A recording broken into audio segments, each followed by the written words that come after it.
Hello everyone. Rosa Parks was tired from a busy day at work. Like anyone, she too wanted to get home as early as possible.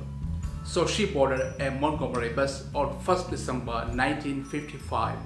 What happened after that is history, and she has been one of the inspirational people who changed the world. Yes, today we are going to see how Rosa Parks changed the world. Well, if you're new here, I am your host Nitin Philip, and you guys are watching Nicks and Needs.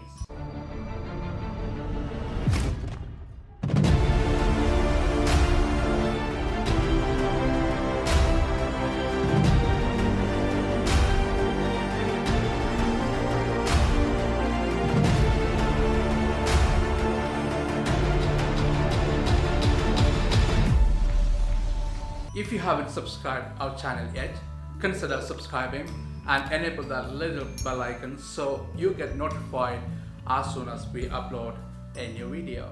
Parks was born on February 4th, 1913 in Tuskegee, Alabama.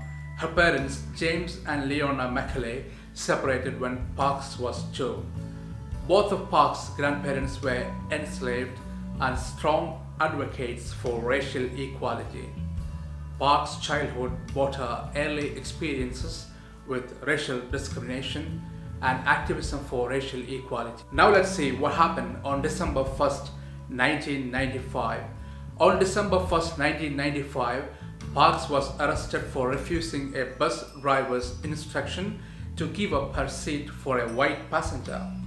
After a long day's work at Montgomery department store, where she worked as seamstress, Parks boarded the Cleveland Avenue bus for home. She took her seat in the first several rows designated for colored passengers. The Montgomery City Code required that all public transportation should be segregated, and bus drivers had the powers of a police officer of the city. While operating a bus, drivers were required to provide separate but equal accommodations for white and black passengers by assigning seats. Managing seats were accomplished with a line roughly in the middle of the bus, separating white passengers in the front of the bus and African American passengers in the back. When an African American passenger boarded the bus, they had to get on at the front to pay their fare and then get off and reboard the bus at the back door. As the bus Parks was riding continued on the route, it began to fill with white passengers. Eventually, the bus was full, and the driver noticed that several white passengers were standing in the aisle. The bus driver stopped the bus and moved the sign separating the two sections back one row, and he asked 4 black passengers to give up their seats. 3 of the other black passengers on the bus gave up their seat, but Parks refused and remained seated. The driver demanded, "Why don't you stand up?" To which she replied, "I don't think I should have to stand up." The driver called the police and had her arrested. The police arrested Parks at the scene and charged her with violation of Chapter 6, Section 11 of the Montgomery City Code. She was taken to police headquarters, and later that night she was released on bail. The city's bus ordinance did not specifically give drivers the authority to demand a passenger to give up a seat to anyone, regardless of color. However, Montgomery bus driver had adopted a custom of moving back the sign separating black and white passengers and asking black passengers to give up their seats to white passengers. If the black passenger protested, the bus driver had the authority to refuse service and could call the police to have them removed. Members of the African American community were asked not to use city buses on Monday, December 5th, 1955, in protest of her arrest. People were encouraged to stay home from work or school, take a cab or walk to work. With most of the African American community not riding the bus, organizers believed a longer boycott might be successful. On the morning of December 5, a group of leaders from the African American community gathered at Zion Church in Montgomery to discuss strategies, and they believed their boycott effort required a new organization and a strong leadership. They formed Montgomery Improvement Association, which is also known as MIA. They elected Montgomery newcomer King as minister of Dexter Avenue Baptist Church. The MIA believed that Parks' case provided them with an excellent opportunity to take further actions and bring the change. When Rosa Parks arrived at the courthouse for the trial that morning with her attorney Fred Gray, she greeted by an enthusiastic crowd of around 500 local supporters. Parks was found guilty of violating a local ordinance and was fined $10 as well as $4 as court-free. The city's buses were empty. Some people carpooled and others traveled in African American operated cabs.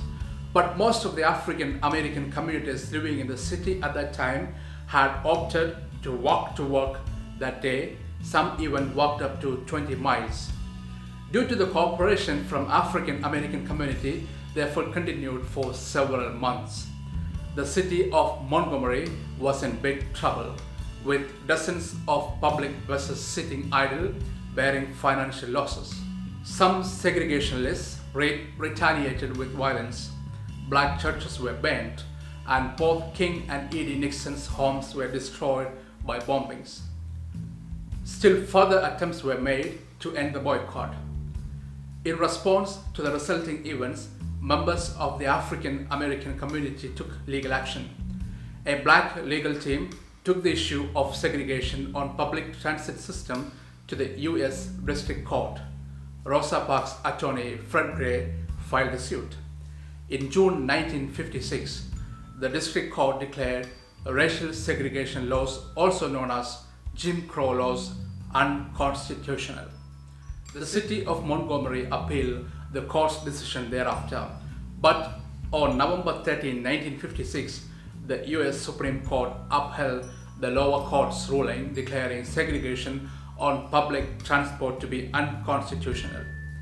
With the transit company and downtown business suffering from financial losses and the legal system ruling against them, the city of Montgomery had no choice but to lift its enforcement of segregation on public buses. And the boycott officially ended on December 20, 1956. The Montgomery bus boycott was a huge success, lasting for 381 days and ending with a Supreme Court ruling declaring segregation on public transport system to be unconstitutional. A lady who had the determination to say no had ended racial discrimination that lasted for years. All thanks and kudos to Rosa Parks. She was awarded Presidential Medal of Freedom later. The combination of legal action backed by unrelenting determination of the African American community made the Montgomery bus boycott one of the largest and most successful mass movements against racial segregation in history. The story ends here, and I hope you have enjoyed this video. If you have enjoyed, give us a like and share it with your friends and family. Share your feedback in the comment box, and I will see you soon with another interesting video. If you haven't subscribed our channel yet, consider subscribing and enable the bell icon for instant notifications. Till we see next, you guys stay safe, stay happy. See ya.